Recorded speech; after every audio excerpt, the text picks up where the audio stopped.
Welcome to La Vida Las Vegas podcast. We're two physical therapists living the life in Las Vegas. I'm Dr. Erica. And I'm Dr. Joe. We created this podcast for two reasons. First, to connect the healthcare, wellness, and fitness communities in Las Vegas. And second, to highlight all the amazing people we've met along the way. Thank you for listening, and remember to take care of yourself. Today's guest is Andrew Prodigalidad. He attended high school in Rancho Cucamonga and moved to Las Vegas to attend the Cordon Bleu at 19, where he received his associate's degree in Culinary Arts. He worked under superstar chefs like Wolfgang Puck, Emeril Lagasse, and at 28 became Gordon Ramsay's sous chef at his finest restaurant in Las Vegas, GR Steak. In 2019, he started a catering company named the Good Life Chef, emphasizing healthy prepared meals for Las Vegas locals. Welcome to La Vida Las Vegas podcast. We appreciate you being on the show. So, who are you and what do you do? I'm Andrew Pro. I'm the chef owner for the Good Life Meal Prep and Catering in Las Vegas, Nevada. Safely serving this beautiful community since 2019. So, how did you get into that? Well, I came to Las Vegas in 2007 for culinary school, the Cordon Bleu. Just decided, I'm a really big fan of not starving. So if I'm around food all the time in the future, that'll be a big one-up. So I pursued this and fell madly, deeply in love with the process of cooking food for people. Very cool. Did you know that you wanted to do that initially? No, I don't think so. I think I had as a kid, you have these grand ideas, big ideas of where the schooling or the career is going to take you, and you have these goals. But life happens and things change, and my goals changed. I developed personally, and it just is blossoming into something that initially I had planned for to begin with. So it is funny how the world works as far as you have the grand idea and grand big old goal, don't know how you're going to get there. Life plays out, and then all of a sudden you're there, and you have to set new ones. So when growing up, how did you learn how to cook, or did someone teach you how to cook? Yeah, being Filipino, we always had to have rice with every meal. So I think that's a coming of age as a kid, is cooking the rice for the family. And it's a pretty simple process. If you haven't watched Uncle Roger's YouTube video, it's it's just water and rice, and you use your finger. You don't have to measure it. You use the first knuckle. No matter how big your hand is. No matter how big your hand is. Yeah. And rice doesn't know. You don't know. And then you use the rice cooker. You press it down, keep it covered, and you don't strain it. You don't wash the rice after. So that was the first lesson, and I passed. I didn't ruin dinner after that. So you were told you're not supposed to wash rice? I've had people tell me you're supposed to wash the rice. You're supposed to definitely wash the rice before you cook it. Let me clarify that. In the Uncle Roger video, he's watching. So Uncle Roger's watching a lady make rice, and she doesn't wash the rice before, but then she puts too much water, and then at the end she strains the rice and then washes the rice. Which is done. After it's done, yeah, it's hilarious. Don't do that. No, I haven't tried that method yet. I'm trying to stay away from it, but I have been taught how to properly cook rice. That's good. I've had multiple people tell me definitely wash it beforehand. Yes, multiple times till the water's clear. Really? Okay. Yeah. So growing up, I had a rice cooker. Then that didn't have the measurements, so I used that technique. But we got one, for a graduation present, and it has the measurements on the end, and I'm like, damn, that's actually pretty damn accurate. It is. It's a trip. They've been doing it for thousands of years. And So why Las Vegas? What brought you here? It was close to home. Initially, it was close to home. Driving here, I was actually thinking how much this place has changed in the last 15 years. I've almost been here as long as I've been away, or I lived in Southern California. But Vegas was a really small town feel when I first got here. I moved here because I knew that I would have a really great opportunity to have job placement as far as the casinos, and I was promised these things through the culinary school. I gave myself 2 years, and it's been 15 years. I love this town. I love everything about it. I love the people. I love how it's becoming like a melting pot of cultures, and everyone is always trying to learn about other people's cultures through food, which is a really beautiful thing that we have. That's really unique to Las Vegas. Maybe not unique, but common in really great metropolis cities. Is our food scene here is really special as far as we have the best of the best, and people come from all around the world to cook in Las Vegas. So you have the best choice of anything. So as far as why Las Vegas, it was close to home, and I ended up falling in love with it.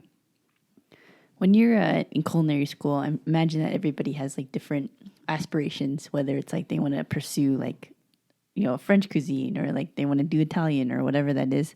What do you notice about some of your classmates or people in general as they're in the industry of the culinary world, if you Right. will? Like what do people like tend to you see like as It's so funny. The culture thing is a great example. Is when you meet. When I was in culinary school, so there's people from all over the world. When I moved out here, there were 7 of us in a house. I was from California. There's a person from Texas, a person from Washington State, a person from Guam, Pennsylvania. So you name it, Arkansas even. And so all those people had different upbringings and different food backgrounds. And you would see that a lot of people that are traditionally from Western culture cuisine would really be fascinated with the Eastern culture cuisine, and vice versa. As far as me, like when I grew up as in Asian culture cuisine, I just wanted to dive deep into Italian cuisine, French cuisine, Southern barbecue, and things that I really haven't seen before. So I think it just goes all full circle, as I think you can, like Anthony Bourdain said, that you can completely learn about another person's background through something they make you or cook for you. So as you learned new things, like for example, I grew up in California.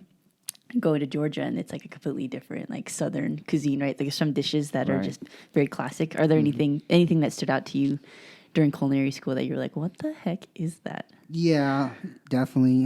German cuisine was really surprising.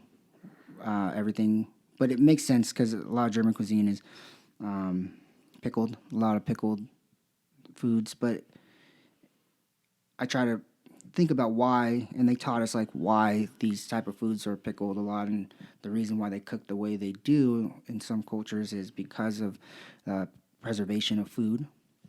And these cultures back in the day didn't have proper refrigeration or ways to get food like we do year round, so they had to figure out ways to preserve the food, and a lot of the methods were pickling or fermenting. And so those are the things that are kind of strange to me, but I was really curious to why they were added to the cuisine, and then it makes a complete total sense as to why they had to prepare the food the way they did, because of survival.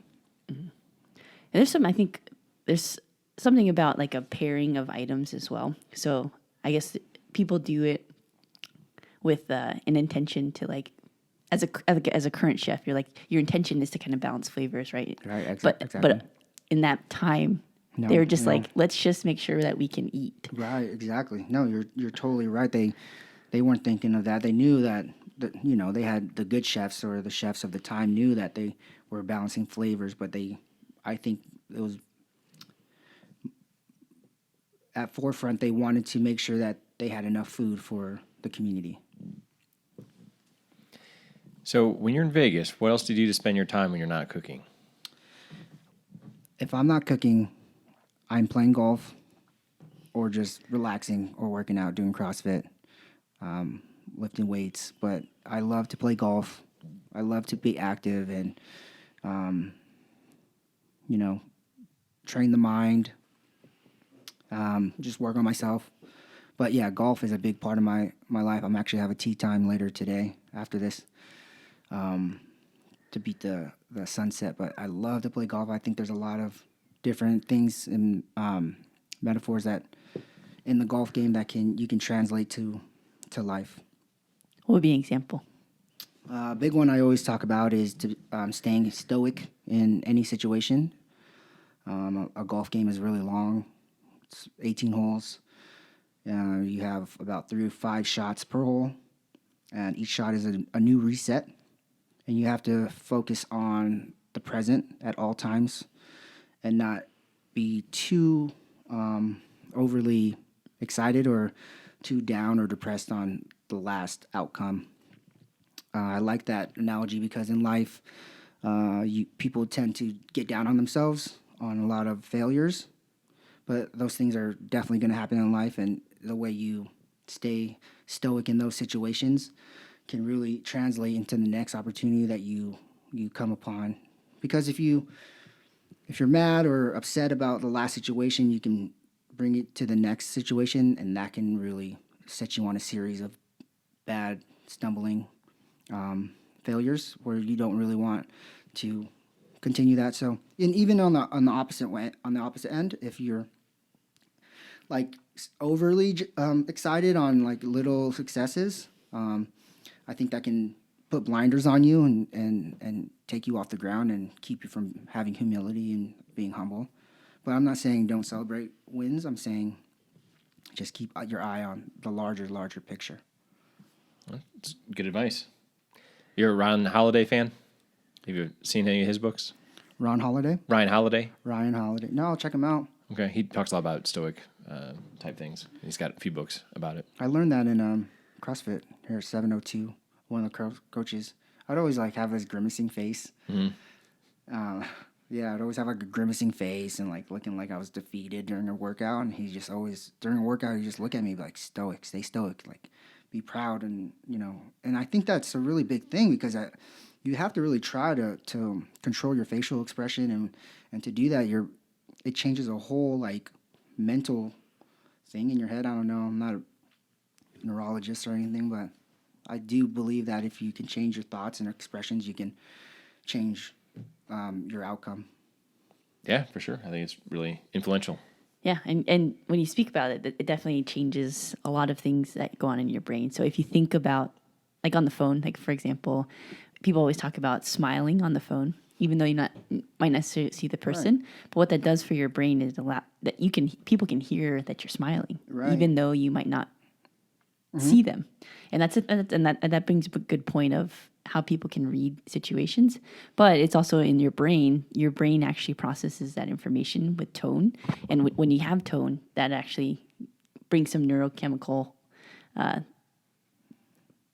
abilities to allow you to be, in a sense, happier. Like, and people do feel that, and they can sense it. And I think something that people don't talk about more often is the sixth sense of energy. I think energy is I think people know about it. I don't think they want to believe that it's such a, like we can transfer it and you can feel it. And so I think we can utilize that more in our benefit if people just tap into that and kind of change your expression, your thoughts, your energy, and transfer that to somebody else. And that can really change someone's life. You can really help them out and tell them, hey, and I think it will take time for somebody that doesn't believe in that. But every day, if you brought that smile and some enthusiastic conversation or good energy towards somebody that's kind of on the edge or feeling down on themselves, I feel like you can change their emotions. Oh, definitely. So let's talk about your meal prep. How'd you get into kind of your current business right now and kind of that career where you started working in the casinos? I was a chef on the strip for about, I would say, a professional chef for about 10 years. Did it the old school way, went to culinary school, entry-level position, looking up and down the line. Okay, I want that guy's job, and then you kind of work your way all the way up to the chef, and now you're the boss. And the journey was amazing. It was so hard, but I would never change it because it made me the cook I am today. When I got there, the promise of this life as a chef was not that. It was more of a babysitting thing, politics with upper management, working with the union houses and in the casinos, and it just became it became less fun. I started around 2015 is when I first became a chef. Around 2016, we traveled.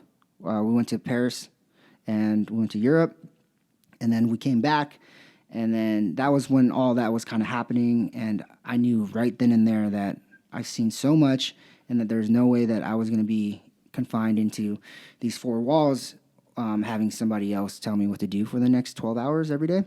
So I knew that's when the wheels started turning as far as like entrepreneurship. That's when I knew I was like, all right, I work really hard for this company and they pay me X amount of dollars. So I told myself, okay, if I put the same amount of energy in as I do for these people, I know for a fact that I can make more than these people can ever offer me in a day. And it started like that, and it was just really that set like the seed in my head as like, all right, man, you got to really believe in yourself, and if you're gonna do this, then you have to have a plan, and you have to want it really bad. And I didn't really want to take the jump because you feel like you have golden handcuffs, you know. It's really secure. Health insurance is included. I'm covered. It's an automatic check every 2 weeks. So that was really when I was like, okay, we have to start planning on something. So then after my last job at Herringbone, I was the executive sous chef there, and it was owned by Hakkasan, and it was in the Aria, and Hakkasan was getting ready to sell the property. But I'm the new chef there, and I'm going off a tangent, but it's gonna all connect. It's all gonna connect because this is the last job I got. This was the last job before the Good Life, was this job at Herringbone, and I was executive sous chef, and I was getting groomed to be hard on these cooks and to be the disciplinary person and get things in line because these union cooks weren't doing their job properly. And I showed up, and I'm the bad guy. I'm the bad cop, and I'm getting rewarded for it from my chef. And yeah, you can't treat people like that. You can't be an asshole to people. And they took me into HR, and I was terminated. It was the first time it's ever happened to me. It was the first time I was ever out of a job. So I went from so that happened, and I was like, okay, what do I do now? And I just went home, and I didn't really, it was a numb feeling. Didn't really know what to say to my family. That was kind of like what I was going to say to my wife was like, what do I say right now? I just lost my job. So I called her. She's like, oh, okay, how's it going? I'm like, good. And it was just almost like, I'm not going in tomorrow. She's like, oh, they gave you a day off? I'm like, no, I'm just not going in ever again to that place. I told her, and she was like, oh, man, okay. Well, she's the biggest support, you know. And that night, I went to bed, and I was really sad, depressed, scared, because my identity's gone. A chef is all I've ever been. But then all that training I've been doing, personal development, reprogramming my brain, all the stuff that I was reading in all these books the past 3 years really saved my life right there, because I was sad for about 16 hours. I went to bed and I woke up and I told her I'm going to start this business. And she cried, and she was terrified, and she was really scared because she saw in my eye that I was serious, that I wasn't going back to a job or to a regular chef job. And that's when I just started conceptualizing the Good Life and creating a plan and putting the groundwork in as far as how I'm going to get this 2 inches off the ground and then further. So how do you go about starting that? So when you're like, okay, I'm going to do a meal prep service, I'm going to sell food to people. Okay. But then how do you find your clientele? How do you come up with marketing, and how do you conceptualize all that? All right, cool. So I knew I had a market. I knew my community. I was currently at Culmination, and I knew that the community would be interested in a service like this. So I knew I had the market. All right, the market's there. I knew how to create a menu from past experience, and I knew I've ran multi-million-dollar kitchens, so I knew how to budget food costs and labor. As far as marketing goes, or as far as branding goes, I once put myself out there in like 2017. I started making these hand bombs, and I packaged it up, and I just wanted to see if I can just brand something. I didn't want to sell a million of them, but I knew I had to try to brand something, and that was like the first time I ever tried to brand anything. And so now, fast forward to the Good Life, I was like, all right, I know these avenues of how to create this image of what I see in my head, and I'm just gonna buy that stuff. So I got stickers, I made the logo. I just knew I had to have a name. So the Good Life, I knew I wanted the Good Life or life in it, and then good was perfect fitting. But then I just bought everything, and I bought as far as like everything. I mean, like the containers, the marketing material. Like I started small, Vistaprint, creating flyers, business cards, and then getting registered through the state, getting registered through the county, just making sure I had all the proper licensing. And I just did small research of how, if I'm going to do this, I want to make sure that I'm doing it properly and legally. So I made sure I had all the proper avenues in place, so I don't miss any Uncle Sam tax forms and all that. Mm-hmm. That'll get you quickly. Yeah. And earlier you were telling us how your name related to the name of your company, like your last name. Yeah, that's right. So my last name is Prodigalidad. It's Prodigalidad, and Galidad in Spanish is quality, and Prodi is life. So put them together, it's quality life. But that wasn't we didn't even think about that. My mom actually pointed that out. She was like, "Oh, your name's it's like your last name." And I was like, "Oh, shoot, it is. That's amazing, God." And she was like, and right when I said that, she's like, "Oh, God's in the name too." And I was right about to say, God is good. And everything. That being said, I mean, the Good Life, God plays a big role in our business. It's all a big part of it. It's very cool. And I've actually tried some of your meals. Landon's a customer of yours, and he shares meals with me sometimes. Yeah, I know. They're good. Yeah. I recommend them. Yeah, thank you so much. Mm-hmm. Thank you so much for that plug. Yeah. How do you like plan your like monthly, weekly type of things? Like, what's the inspiration behind like how often you switch up, different recipes, and like what goes into the planning of that? So I've always, when I was cooking, or when I first started cooking, I always loved how in America we're a big melting pot and we can have any type of cuisine on any different day. And I always thought that was really cool. So that's what I kind of try to do with the Good Life is try to mix up flavors and recipes from around the world.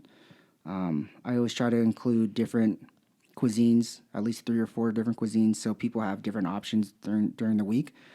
So we'll have like Asian flavors, Hispanic flavors, Greek flavors. We'll have classic comfort foods on there, classic recipes that people are really familiar with, and then I'll slowly add in new, more exotic things to the common consumer, and then if usually they order those ones, and we'll just try to keep the ones that they order, and then kind of rotate out the ones that are not selling, and that's pretty much like how we would do our product research is just let the customer decide through their ordering. As far as your own meals, what you eat, does that go through your kind of the same thing? Yeah, we eat the Good Life. Yeah, we like our chili. My wife and I love that. We love the Thai chicken curry. We love putting any of the meats into a taco. It's kind of like the hack. We plan on doing like Good Life hacks. Like, here's something you could do with this meal that's kind of like different. You add like 200, 300 calories, but it's going to be delicious. Oh, so you guys, and tell us a little bit more about like how you package it.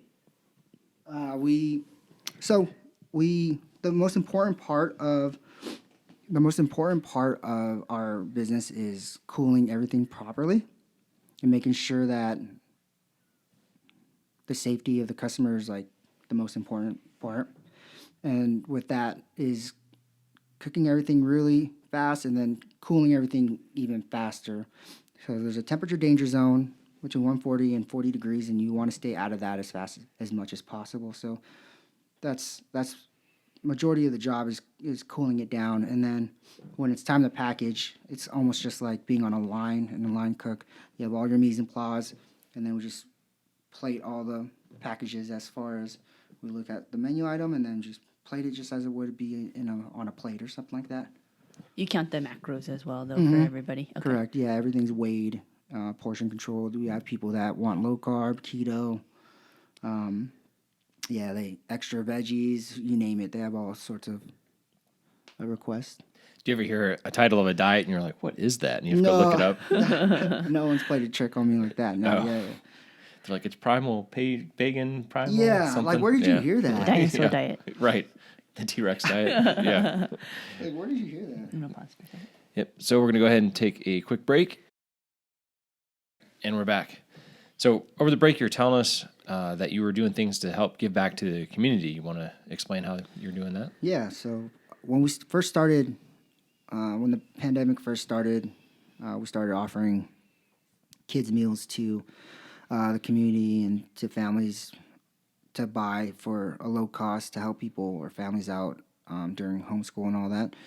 And people felt, when I initially did that, I didn't expect the response I was going to get from people that felt that and called to donate financially to our business, which was a beautiful thing. So with that and with the donations, we match it and are able to work with our nonprofit, Create a Change Now, and they link us with elementary schools that kind of the families need a little help, and then we'll connect with them, cook some meals for them for the week, and then deliver it to their door. We try to do this at least once a month, just to let them know that there's hope out there and that people are still thinking about them and caring about them. We just really wanted to do that. It's a really small thing that we do, because we do know we're really proud of how the Las Vegas 3 Square steps up and all these other big, giant food distributors are stepping up. But we felt that we really wanted to be personal with it and deliver it ourselves and cook it ourselves. Do you have any fun stories to share of the delivery that you've recently done? As far as delivering for... Yeah, delivering to one of the families. Oh, yeah.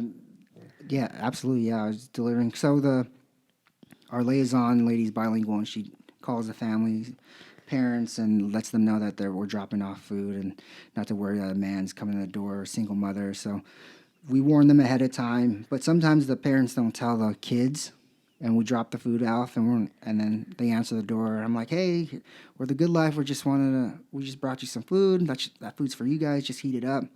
And there's some kid is like, he just looked out the window. He was all, nah, dog, I'm good.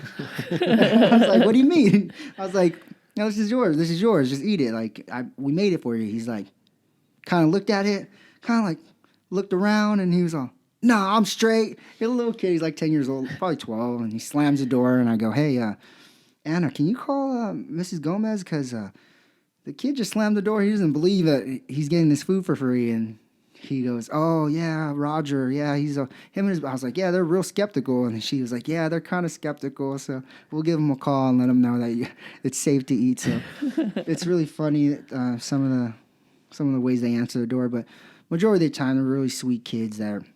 And even Roger, he was a sweet kid. But, majority of the time, they're really, really, really grateful for what we do for them. That's pretty good, because the kids probably taught strangers come to the stranger door. danger, for sure. Yeah, not only if they try and make you eat something. Yeah, exactly. Like, It's all right. the way he said He's it. like, I've been too. told about this before. I'm gonna go ahead and not eat that. So, since you are a chef, what would you say your favorite cheat meal is? Oh, favorite cheat meal. When I say cheat meal in my head, it's not like calorie wise. As a chef, like I'm a craftsman, so I can pretty much cook anything.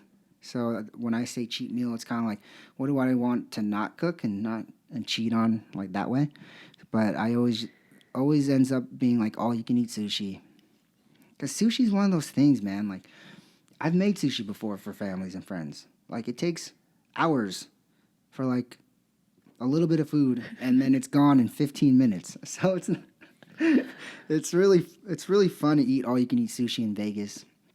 Even being from California, I go back to California. I'm like, guys, what is this stuff? Like, you guys need to come to Vegas, and we'll show you how to do all you can eat sushi out from out there. We're really spoiled. We really got really good all you can eat sushi out here. Any favorites? Sushi Neko is really good on Spring Mountain, but there's a place called Sumo Sushi No. 2 by my house. It's on Fort Apache. We like that place. It's local, good deals, good service. But I suggest like finding your one. Yama Sushi's good, I know. But everybody in Vegas has their favorite sushi. Do you guys like sushi? Oh, yeah. hell yeah. Yeah. Yep. That's probably one of the most talked about topics on our sushi? podcast is Really? sushi. Hiking and sushi. Yeah. Yep. Dude, we all got to go. Everybody on the podcast and get one large table. Oh, that's a good idea. You know what? Let's talk all you can eat sushi etiquette. All right, let's educate us here. All right, so all you can eat sushi. So we all go out to all you can eat sushi, and there's like 4 of us, right? And then don't be that guy or woman that just starts ordering like 10, 12 things, and you're only going to take one bite. Then all of a sudden, everybody has to eat everything and they don't get to choose. Oh man, that's the last time I'll go to sushi with somebody like that. No one gets. You got to let everybody choose one, share it, taste everything. Because it happened multiple times where I go to sushi with somebody. They're like, "Oh, we want this, this, this, this." I'm like, look at them like, "Okay, well, you must be hungry." And then because I don't know if the listeners know that if you don't eat all the food, you have to pay for the food. I mean, so. Yeah, so I always feel like, man, the reason I come here is all you can eat sushi for this X amount of dollars. So I always feel obligated to eat all the food if someone orders a bunch of food. I don't know. I just think it's. I know what you mean. I'm almost hesitant to order, or I'll wait till everyone else orders and just order one thing because you know that you might have to eat other people's food. Yeah. Yeah. My uncle also taught me too that if you order last, then you could try everyone else's food first. So even at a regular restaurant, he would wait last and then order something different. So if he got to eat other people's food. Oh, yeah, because usually they go, "Oh, man, I'm full." And they're like, "Oh, yeah, I'll take a little bite of that. That one. Exactly. That's good advice. What kind of sushi do you like to usually eat? We always start with I like the Screaming O sauce, which is like a mayo-based vinegar sauce on tuna. I like that. I like saucy sushi, like eel sauce. I usually go for like rainbow rolls, dragon rolls, things with fish on top of the roll with all the sauce. I stay away from the deep fried rolls. But yeah, I like stuff like that. I'll crush a bunch of like nigiri. Mm-hmm. I'll start off crushing about like 7 orders of nigiri by myself. Well, I mean, I can digest rice really well. I've been eating rice for a very long time, and like. It's just I can digest it very well, so I can eat a lot of it. People freak out. Sometimes, like, my wife asks me if I'm okay when I'm eating with her because I'm just crushing it so hard. It's funny because what you described, I've done that before because I had a little drink before we ordered, yeah, so I was a little buzzed before when I started ordering, and then at the end of that, I was getting really full. Right? So I was getting really full at the end, and I'm like, all right, our friends didn't order all you can eat. You're like, oh, no. And they brought a couple plates back, and I was like, oh, my gosh. What what did I do? Yeah, exactly. Yeah, I've done that. No, with that being said, I've been that guy, too. But the look on your face was great, though. Like, she just saw how much more was coming, and she's like, I can't eat all that. Yeah. So that was my job. Yeah, luckily he's a garbage disposal, which is great. So, but that's why I only order a couple things, and then you wait to see how the meal is shaken out for everyone else. Oh, it just happened to me, actually. Yeah. We're at this place called B1. You ever heard of it? B1. It's all you can eat Korean barbecue and all you can eat sushi. Oh my god! Wow, it's insane. It's absolutely insane. Like your brain explodes because of all the options you get. So we did the first round of all you can eat Korean barbecue. Then we did first round of sushi. And then for some reason during halfway, I ordered another round of Korean barbecue. And it was a terrible idea because it came and I had the same look as Erica, just like, what? Everyone was all full already. They're like, Andrew, what did you do? I ate it. We ate it. Somehow you make it work. Yeah, it was intense. And then go right to sleep when you get it was home, like, intense. immediately. Yeah, I know. So, you've been working out lately. What's your idea as far as like, do you cook your meals like for fuel for your workouts? Like, how is your approach as far as your own personal diet? Since Yeah, absolutely. I mean, I try to be that way, 80-20 rule. I'm not the best with eating. You would think so, having a meal prep company, but just like anybody else, you just really have to plan out your meals. If not, then you'll kind of look over and skip them, and then you'll miss it, and then you're binge eating, and a lot of times I do stray away from that, but I try to focus on listening to my body and eating when it's hungry, not trying to don't wait too long to get hangry, and but yeah, so we do eat a lot of the Good Life during the week, and then during the weekend is our time when my wife and I will kind of explore new restaurants or go to restaurants that we haven't been to for a while. That's usually like the weekends is when I cook, and so after a long day of cooking, I really and being around my food, I kind of just want someone else to make me something, Mm-hmm. So that's what we do. Oh, for sure. So when you're cooking that food, like, do you cook that at home, or do you have a kitchen that you go to, or like, where do you prepare all these meals? We share a kitchen commissary at a place called Vita Kitchen. It's located in Martin Luther King Boulevard in Cheyenne, Northtown, and it's a giant facility.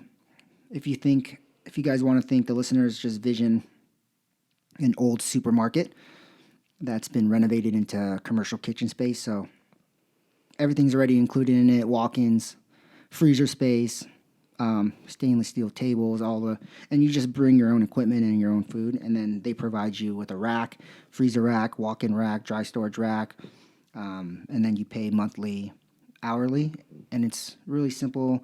We all book time to share the space, and then we just help each other out and just run our business through this kitchen commissary.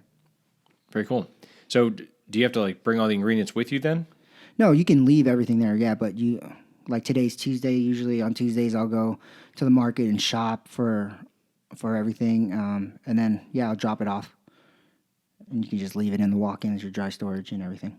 Okay. Yeah. And then as far as transporting meals, like, do people come pick up the meals from you, or how do you keep them cold as you're No, we have coolers in our cars and just use ice packs, and we deliver it every Sunday, Sunday morning, Sunday afternoons.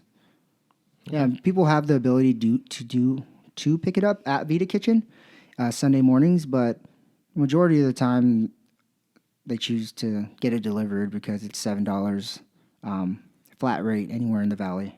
Oh, okay. Yeah, I think we've also delivered really close to Boulder one time. So yeah, we can deliver anywhere. Very cool. And when people, like, do they get some kind of a plan where they pay monthly, or what are your options for scheduling the food? We always recommend the subscription packages. It's really thoughtless process where you can really budget your finances accurately if you're paying for a food subscription, because there's no waste. There's plenty of times where you buy groceries and then you plan to cook all these meals, and then time gets busy and you forget about that, you forget about this, and then all of a sudden you're throwing food away. So our service really is geared towards busy families, busy professionals that are always on the go, that want to live a healthy lifestyle and just need a little bit of help. A lot of people just need help with just one meal a day. So having that option in your refrigerator that's a healthy, balanced, portioned, delicious meal is a big help to a lot of people. Yeah, for sure. That'd be really helpful for people.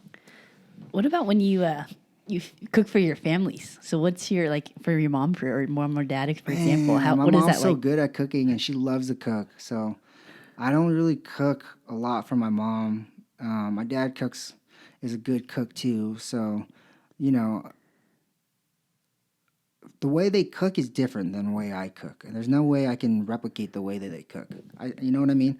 Like I'm classically trained. I do things different than a normal old school home cook would do it, and it won't come out the same. And I can't stray away from that. And that's why that their food tastes that way, and that's why I love it so much, is because they cook it that way. So, but when I do cook for my family, you know, it's simple things.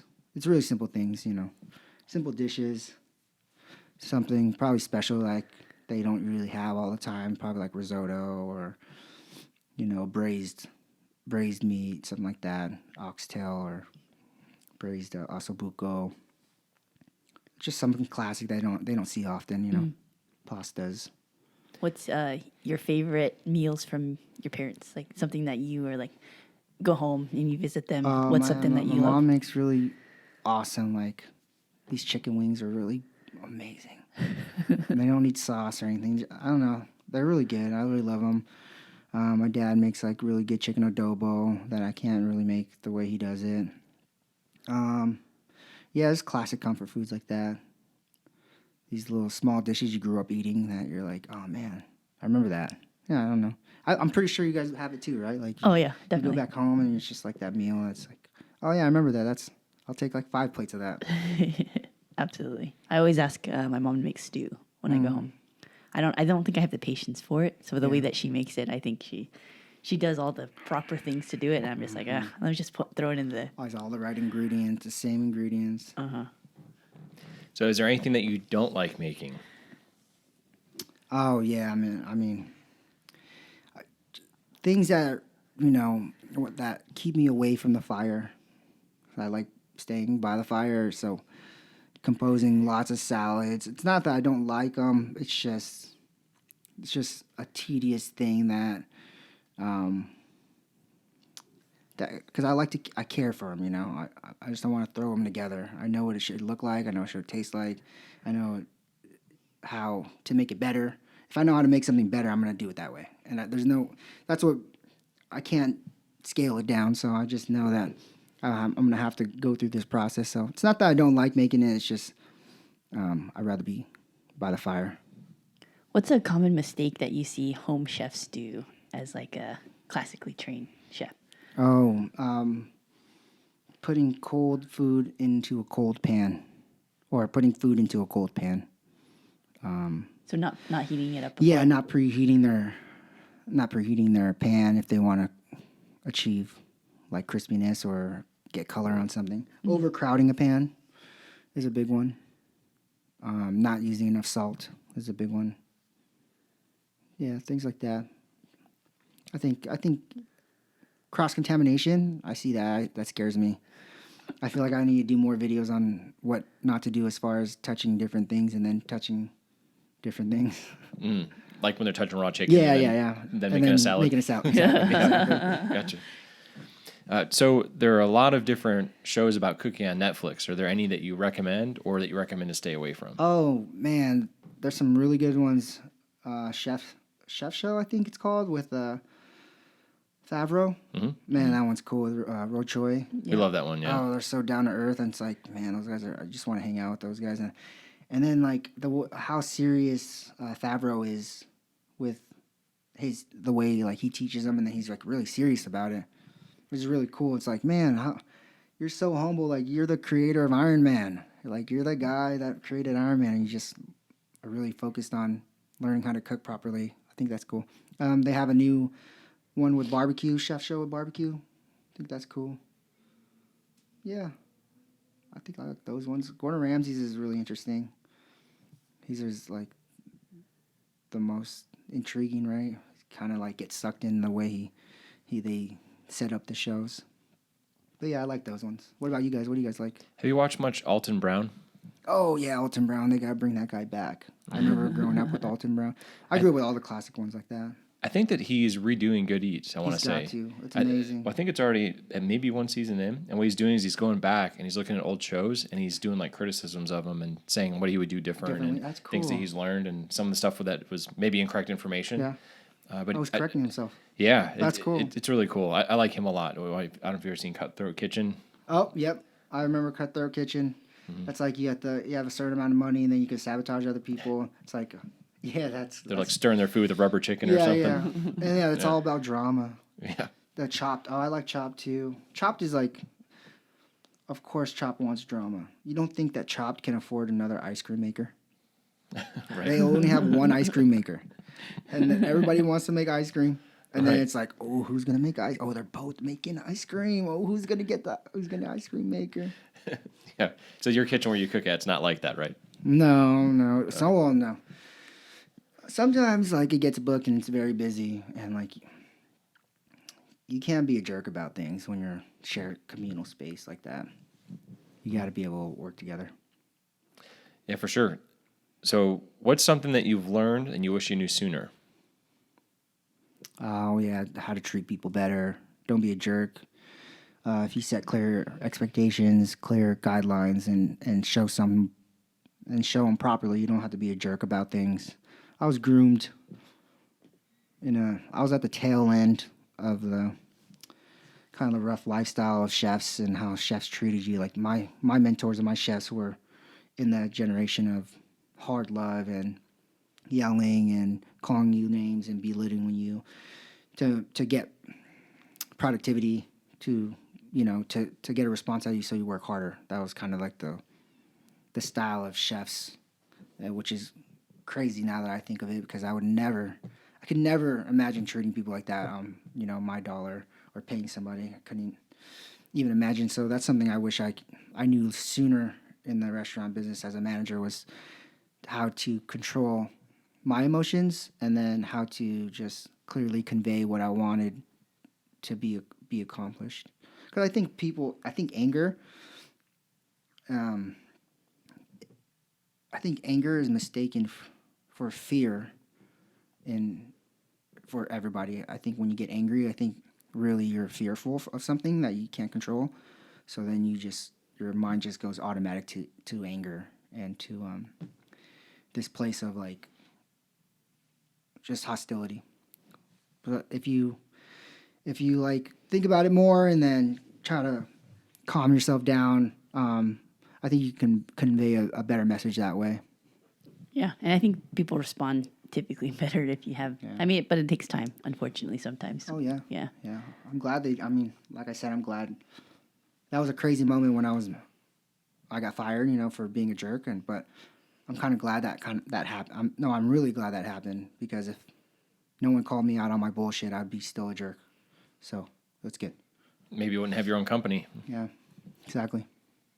What's something you've been working on professionally, personally, physically, mentally? What's something you're excited about? So I want to, we want to package, the Good Life wants to package something up, a physical product.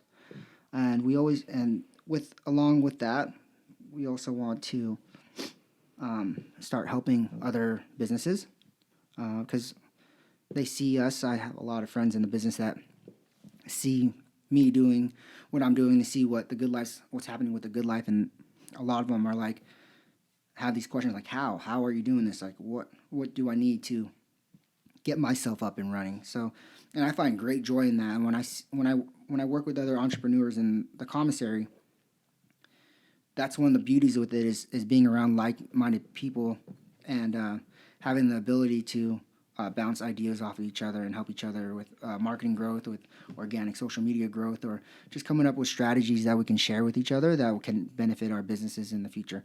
So with that, like, I can see like the Good Life being a hospitality brand where we can conceptualize ideas and help other people with their ideas, and people can come to us for help as far as how they can get their catering or restaurant going. Very cool. And what's something that you want to leave listeners with? Oh, yeah. If you're on the fence about doing that thing that you said you're going to do for yourself, you should do it.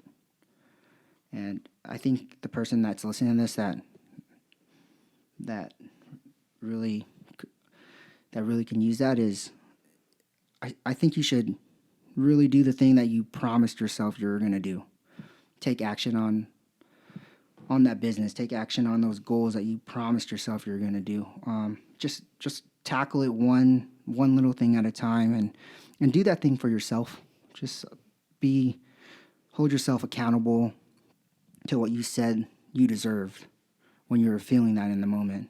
Because I know we all have those moments like, man, I want to do that, I want to do that, I want to do that. And then later on you get not so motivated, and then you lose track of that. But you have to have that fire every morning. You have to find what lights your fire, and then strike when the iron's hot and keep pursuing what makes you happy. And how can people find you? You can find us on the interweb, www.goodlifechef.com. And we're on Facebook, / The Good Life Meal Prep. And we are on Instagram at The Good Life Chef. Also, you can find us on TikTok at The Good Life Chef. We have a tomato video on there. We'll show you how to slice and dice a tomato. Show you how to cut an onion properly. If you would like some little tips like that, just visit us over there. I guess I need to get a TikTok then. We're working on the Reels. We're working on more content with Instagram Reels. Very good. Well, we really appreciate your time. I think what you're doing is awesome, and we appreciate you being on the show. Thank you. It was a lot of fun being here, guys.